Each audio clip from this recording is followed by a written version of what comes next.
$3.3 trillion. That's how much got wiped off chip stocks in a single week because of a chatbot from Beijing that almost nobody outside AI Twitter had heard of a month ago. Its name is Kimmy K3. It's free, it's open weight, and depending on who you ask, it either just broke the business model of every AI company in Silicon Valley, or it's running on stolen intelligence.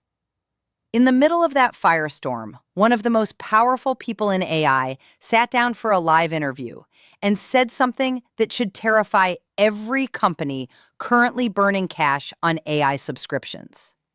In 12 months, you won't even be thinking about tokens anymore. That man is Bret Taylor, co-founder of Sierra, chairman of the board at OpenAI, former co-CEO of Salesforce, co-creator of Google Maps. The guy Silicon Valley calls in when things are on fire. Literally, the person OpenAI's board brought in to clean up after Sam Altman's 5-day firing in 2023. So when Taylor talks about where AI spending is headed, boardrooms listen. And this week, he laid out a theory that's either the most reassuring thing you'll hear about the AI bubble or a giant warning sign that most companies have no idea what they're actually paying for. Let's get into it. Here's the setup. Right now, Taylor says he talks to something like 100 CEOs a month, and every single conversation circles back to two words: tokenomics and sovereignty. Tokenomics is simple on the surface.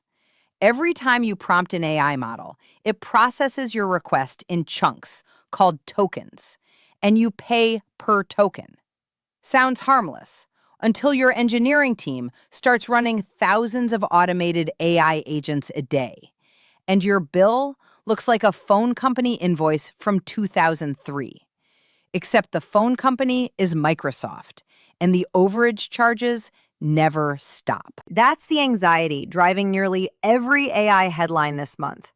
Uber's CEO went on television and said he isn't convinced the return on investment is there yet. Palantir's CEO went further. He said something has gone completely wrong and that enterprise clients are quietly telling him they're paying for tokens that create no value. Billions of dollars in enterprise AI spending, and the people writing the checks are starting to ask, what am I actually getting for this?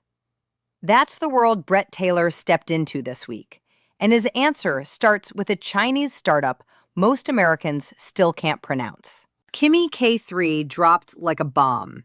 It's built by Moonshot AI, and on paper, it goes toe-to-toe with the best models out of the US on major coding and reasoning benchmarks, while reportedly costing a fraction as much to run. Investors panicked. If a Chinese lab can match GPT-level intelligence for pennies on the dollar, why would anyone keep paying Western AI labs premium prices? Hundreds of billions in chip and AI infrastructure spending suddenly looked shaky. But there's a shadow hanging over K3 that nobody in Beijing wants to talk about. Back in February, Anthropic publicly accused Moonshot, along with two other Chinese labs, of running large-scale distillation attacks. In plain English, using tens of thousands of fake accounts to funnel millions of conversations out of a rival's AI model, essentially harvesting its outputs to train their own. Moonshot has never confirmed or denied whether K3 was built on any of that data. So when Bret Taylor was asked point blank, was this model distilled or maybe even stolen, he didn't take the bait. His answer was colder and honestly smarter than a yes or no. He said it doesn't matter how the model was built. What matters is whether it's actually cheaper to run. And on that question, he said the jury is still out.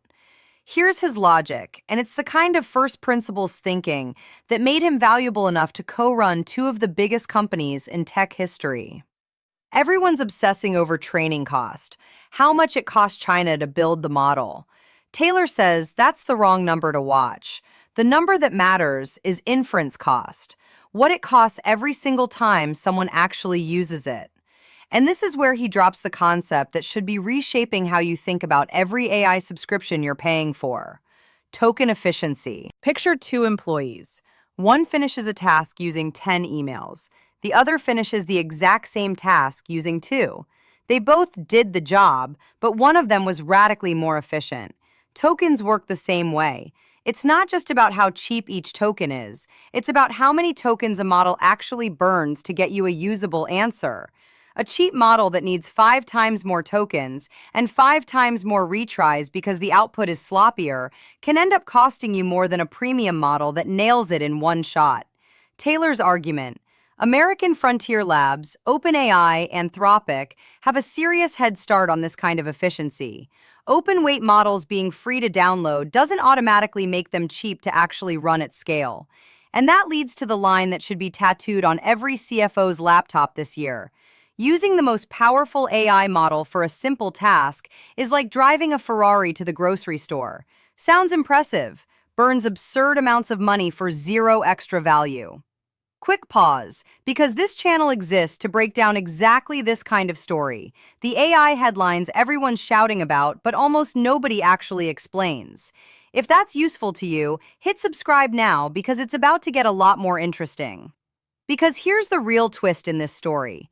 Taylor isn't just some outside commentator theorizing about token efficiency. He's got a company built entirely around solving this exact problem, and it might be the most important part of this whole interview. His startup, Sierra, builds AI agents for large companies. The AI voice you talk to when you call your phone carrier or a streaming service instead of waiting on hold for a human. And Sierra just launched a new product for genuinely high-stakes work. Things like originating loans or pre-authorizing medical procedures. Here's the part that should make every AI company nervous. Sierra doesn't charge per token. It charges per outcome. You don't pay for how many words the AI generated. You pay when a loan actually gets originated, or a customer's problem actually gets resolved. Taylor compares the current token-based pricing model to something almost absurd. Imagine if Gmail charged you per CPU cycle instead of just charging a flat monthly fee. Nobody would tolerate that from a normal software product. So why do we tolerate it from AI? His prediction is blunt. The market is shifting from paying for effort to paying for results. And if he's right, that quietly changes everything. It means the AI companies obsessing over the cheapest possible tokens might be optimizing for the wrong thing entirely, while companies built around outcomes just skip the whole argument. But there's a second piece to Taylor's pitch that matters even more long-term, and it's the word he uses just as often as tokenomics: sovereignty. Here's the fear driving that word. If your company plugs its entire operation into someone else's AI model, you're renting your competitive edge from a landlord who can raise the price or get acquired or get outcompeted by a newer model at any time. Palantir's CEO has hammered this same point publicly, warning that companies risk handing over their most valuable data, and in his words, their alpha, to AI vendors who could eventually become their biggest competitors. Taylor's answer is that the real moat isn't the model at all. It's the data a company builds up about its own customers over time. Frontier intelligence keeps improving, no matter who builds it. But your customer relationships, your history, your specific business context, that's an asset only you have, and it compounds the longer you use it. Rent the intelligence. Own the relationship. Now, here's where it gets genuinely uncomfortable, and where you should probably form your own opinion instead of just taking Taylor's word for it. He's the chairman of OpenAI. He's also the founder of a company that profits enormously if enterprises believe exactly what he's telling them, that outcome-based, sovereignty-focused platforms like his are the answer. That doesn't make him wrong, but it's not exactly a neutral witness on the stand. And the skeptics aren't going away quietly. Alex Karp says the entire industry oversold what these models can actually do for businesses. Uber's CEO says he still isn't seeing it pay off. Meanwhile, Kimmy K3's full open weights are set to release to the public within days. meaning any government, university, or company with enough hardware will soon be able to run a model that reportedly performs in the same league as the top American systems, without paying OpenAI or Anthropic a single dollar. That's either the end of the Western AI moat everyone's been so confident about, or proof that whoever built it still needs Western chips, Western infrastructure, and Western trust to actually matter at scale. So who's actually right? Maybe both of them are. The token cost panic gripping boardrooms right now might genuinely fade as pricing models mature and companies get smarter about which tasks need a Ferrari and which just need a bicycle. And at the same time, the deeper worry about data, ownership, and who actually controls the intelligence running your business might be the argument that matters far more than this month's benchmark scores. One thing is clear. The AI industry just quietly shifted from a story about who has the smartest model to a story about who actually captures the value from it. And that fight between the labs racing to build frontier intelligence and the companies racing to own the outcomes it produces is going to define the next phase of this entire industry. So here's the real question worth sitting with. Is the future of AI actually going to be measured in tokens at all? Or is Bret Taylor right that we're all about to stop counting them? Drop your take in the comments. Are you team tokenomics or team outcomes? I read every single one.